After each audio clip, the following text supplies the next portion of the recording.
עם בינה מלאכותית כולם יכולים לפתח תוכנה, אפליקציה, אתר, אפילו תוסף לכרום, כל דבר זה אפשרי. השאלה איך ניגשים לזה ואיך עושים את זה. אז אני הולך לעשות קורסים על כל אחד מהדברים האלה. קורס על איך ליצור תוסף קרום, קורס על איך ליצור אתר מטורף, קורס על איך ליצור אפליקציה לווינדוס וגם למק, זאת אומרת הוא עובד על שתיהם בו זמנית, ובעצם כל הקורסים האלה יעזרו לכם פשוט להתמחות בכל הדברים האלו. כי כשאתם רואים אותי עושה את זה מ-0 עד מצב שיש לי את התוכנה, אז בעצם זה נותן לכם ביטחון, ואז אתם יכולים להתחיל לעשות את זה. למה זה חשוב?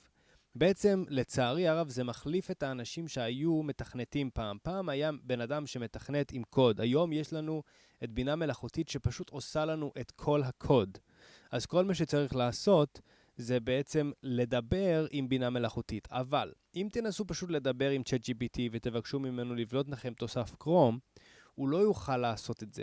יש דרך מיוחדת שבעצם מתקשרים עם בינה מלאכותית. הרבה משתמשים עם Claude Code, זה גם דרך לא רעה לעשות את זה, אבל לא הדרך המומלצת. לדעתי, אני מפתח על ידי שילוב של מספר תוכנות על המחשב, אני משתמש עם VS Code, תוסף של Claude, וככה בעצם אני מייצר את התוכנות האלו. אבל בשביל ללמוד בדיוק איך עושים את זה, ניגשים לקורסים באתר, בוחרים את סוג המוצר שאתם רוצים לבנות, ואז בעצם אפשר להתמחות וללמוד איך עושים את זה בדיוק. מה שווה, למה זה כל כך שווה?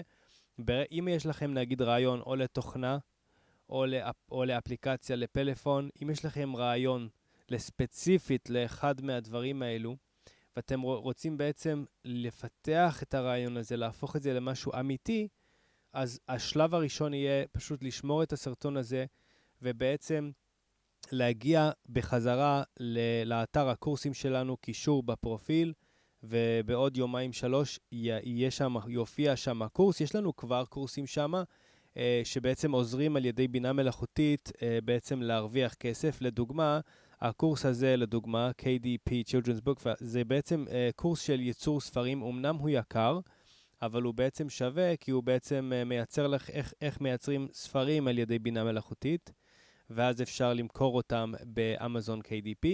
זאת אומרת שכבר יש באתר הזה הרבה דרכים להרוויח כסף, ועם המצב בארץ עכשיו, אני חושב שאין הרבה ברירה, צריך ללמוד איך להרוויח עוד כסף בשביל שבעצם לא ניתקע עם חוסר שכירות ולא ניתקע מבחינה כלכלית. אז ככל שבן אדם יש לו יותר הכנסות, יותר דרכים, יותר הכנסות מהצד, אז בעצם הוא מגן על עצמו מפני להיתקע בלי כסף. אז אם יש למישהו רצון, כי בעצם אני כבר בשלב הזה יודע פחות או יותר איך לעשות הכל עם בינה מלאכותית, אם מישהו רוצה קורס ספציפי על משהו שלא דיברתי, אז תעשו לי, בבקשה, תגיבו לי בתגובות, ואני אעצר את הקורס עבורכם. הקורסים כאן הם לא יקרים, זה לא כמו אלו שמוכרים קורסים בעשרות אלפים, וזה הרווח שלהם. אני בעצמי מרוויח כסף מכל מיני מקומות, יש לי הרבה עסקים.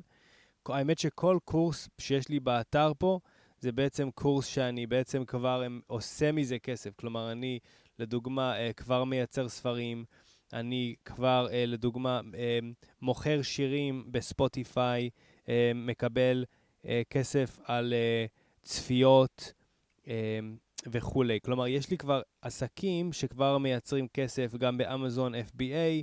הנה, זה באמזון לצירת ספרים, זה $13,000. ספרי ילדים, דוגמה, ב-FBA גם אני מרוויח. כלומר, יש לי הכנסות מכל מיני קורסים. עשיתי קורס על כל אחד מהדברים האלו. אז בעצם עכשיו אני חושב שהשלב הבא זה בעצם קורס על בינה מלאכותית ואיך ליצור אפליקציות, כי לדעתי זה הדרך להרוויח כסף בהמשך. נתראה בסרטון הבא.